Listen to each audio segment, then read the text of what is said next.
Area हम लोग जाकर के समझ के आने की कोशिश कर रहे थे। एक तो शहरी पार्ट, दूसरा ग्रामीण पार्ट, दोनों को बहुत नजदीक से हम लोगों ने देखा और उसमें आज जो हम लोग देख के आए वही आज कहीं ना कहीं वोटों में तब्दील होता हुआ दिखाई दे रहा है। सबसे बड़ी चीज कि रांची में वोट कम है, वोट प्रतिशत कम है, लेकिन दूसरे साइड जो ग्रामीण एरिया है उधर ज्यादा है, जो आदिवासी एरिया है उधर ज्यादा है। ये देखिए अब 5 बजे के बाद ये लॉक हो गया, ये पिटारा बंद 23 तारीख को खुलेगा और इसी पिटारे पे भी लोगों को भरोसा नहीं है।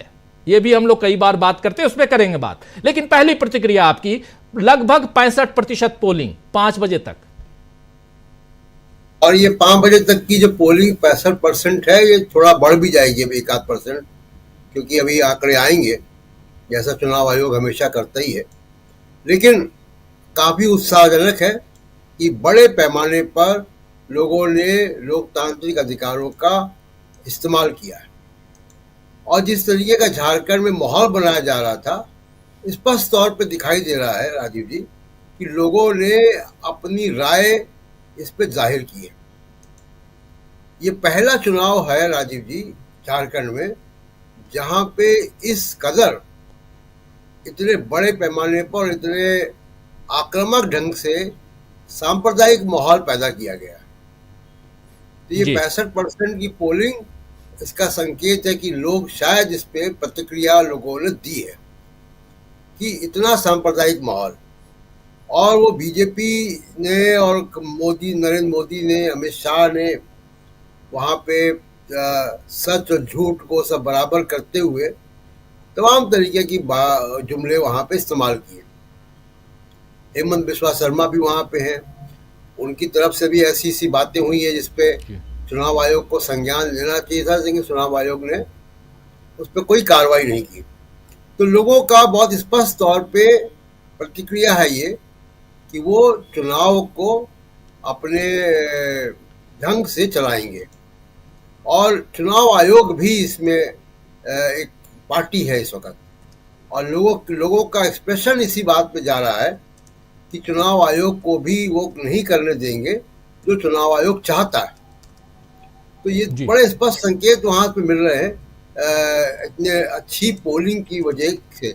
और हम लोगों ने देखा था राजीव जी कि उस चुनाव में काफी उत्साह दिखाई देता था, क्योंकि जब हम हरियाणा भी गए और भी जगह जाते हैं चुनाव में, अभी आजकल के चुनाव में बहुत उत्साह, झंडे, बैनर, नारे जरा कम हो गए। लेकिन पूरे हम तो गिरिडीह से लेकर रांची तक आए लगभग 5 घंटे की सड़क की यात्रा में, और जितने भी गांव बीच बीच में पड़े, शहर पड़े, सब में हमने देखा कि वहाँ पे काफी उत्साह है। झंडे मोटरसाइकिलों में लगे हुए हैं और रैलियां हो रही हैं, बसें जा रही हैं, ट्रैक्टर ट्रॉली जा रही है, जीपें जा रही हैं, और आदिवासी जो है वो तमाम शहरों में, गांवों में निकल कर आए हैं और अपने वोट डाला है।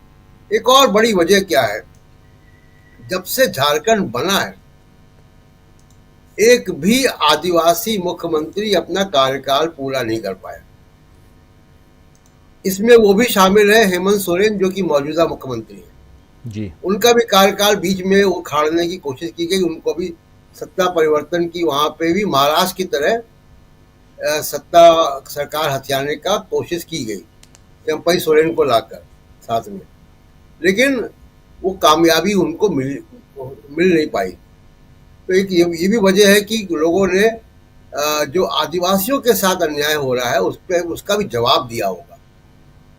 आप देखिए कि बीजेपी आदिवासियों की बहुत बात करती है, लेकिन जब चुनाव जीते तो झारखंड का पहला गैर आदिवासी मुख्यमंत्री बीजेपी ने बनाया जी, एक आदिवासी राज्य में, जो अब गवर्नर है उड़ीसा।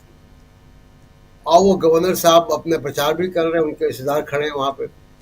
लेकिन पहला रघुवर दास की आप बात कर रहे हैं, रघुवर दास की बात कर रहे हैं, और उनकी बहू जो हैं पूर्णिमा दास, वो चुनाव लड़ रही हैं और डॉक्टर अजय कुमार के सामने जमशेदपुर से। और ये साहब जो हैं यानी गवर्नर साहब रघुवर दास जो ओडिशा के गवर्नर हैं, वो छुट्टियों पे और अपनी बहू के प्रचार में, चुनाव प्रचार में वो लगातार देखे गए। जी जी।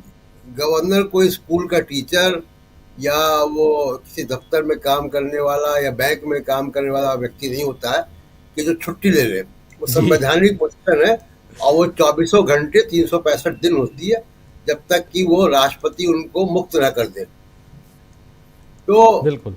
ये छुट्टी लेकर प्रचार करने वाला ये भी अपने आप में नई परिपाटी है, लेकिन जब क्योंकि बीजेपी की तरफ से नैतिकता और मर्यादा का कोई ख्याल रखा नहीं जाता, तो गवर्नर साहब ने भी ये कर दिया, तो कोई बहुत आश्चर्य की बात नहीं है बीजेपी के लिए। हमारे आपके लिए आश्चर्य की बात है कि एक संवैधानिक पद पे बैठा हुआ व्यक्ति जो न्यूट्रल होना चाहिए, वो अपनी बहू का प्रचार कर रहा है पॉलिटिकल पार्टी के लिए। बात जो मैं कह रहा था कि अकेले रघुवर दास ऐसे मुख्यमंत्री हैं जो गैर ट्राइबल मुख्यमंत्री, जिनका 5 साल का कार्यकाल पूरा हुआ था।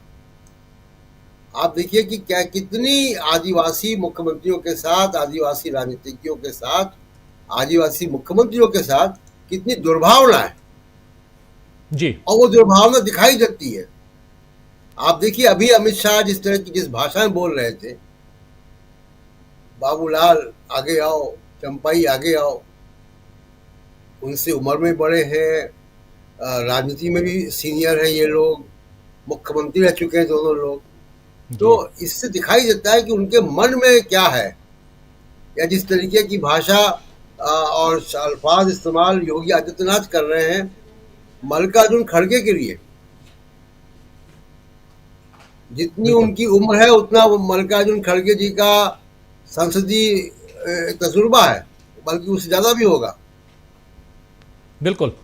और ना उम्र की मर्यादा है उनको, ना पद की मर्यादा है, और अनाप शनाप जो मन में आता है वो बात कर रहे हैं।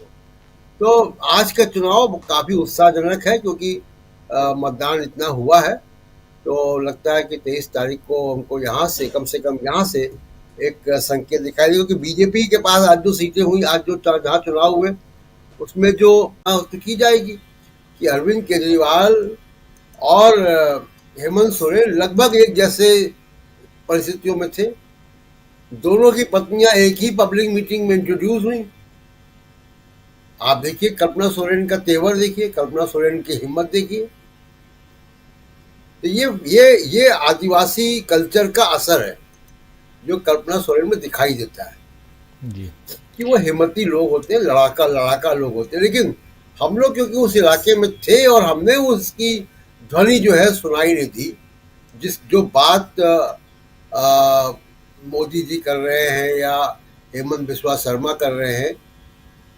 आप इस बात से अंदाज लगाइए कि क्या गूगल करके कोई बयान मुझे दिखा भी दे तो मुझे बड़ा खुशी होगी कि क्या ये जो बीजेपी के ट्राइबल नेता है वहां पे, इंक्लूडिंग चंपाई सोरेन जो कि नए आए हैं, क्या इन लोगों ने मोदी जी या अमित शाह या हेमंत बिस्वा शर्मा के पहले झारखंड में घुसपैठ का मुद्दा उठाया था?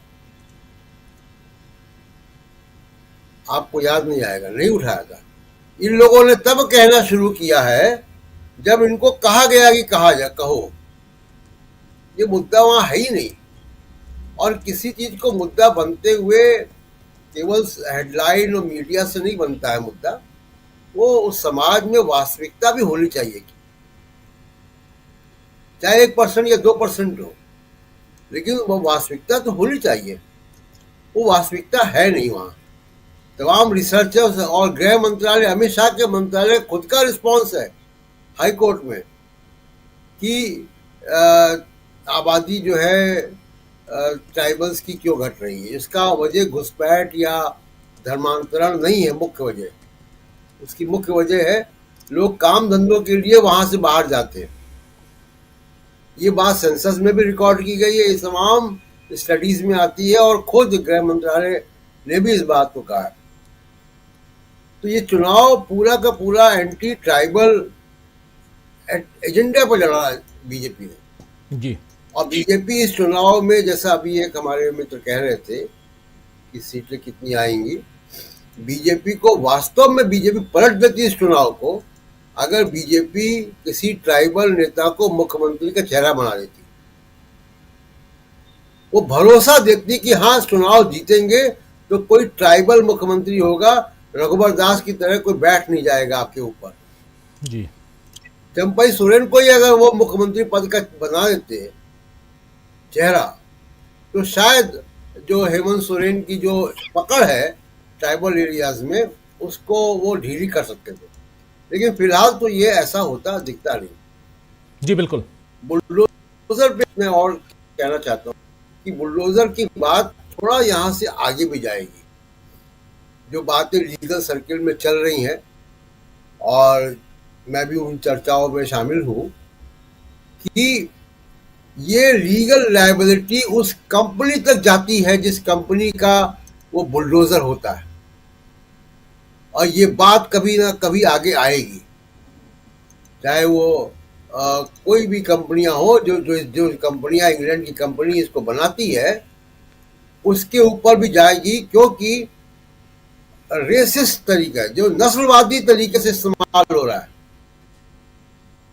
एक आप जेनोसाइड के तरीके से बुलडोजर का इस्तेमाल कर रहे हैं, एक खास जाति या खास धर्म के लोगों के मकान गिरा रहे हैं, जैसा हिटलर करता था।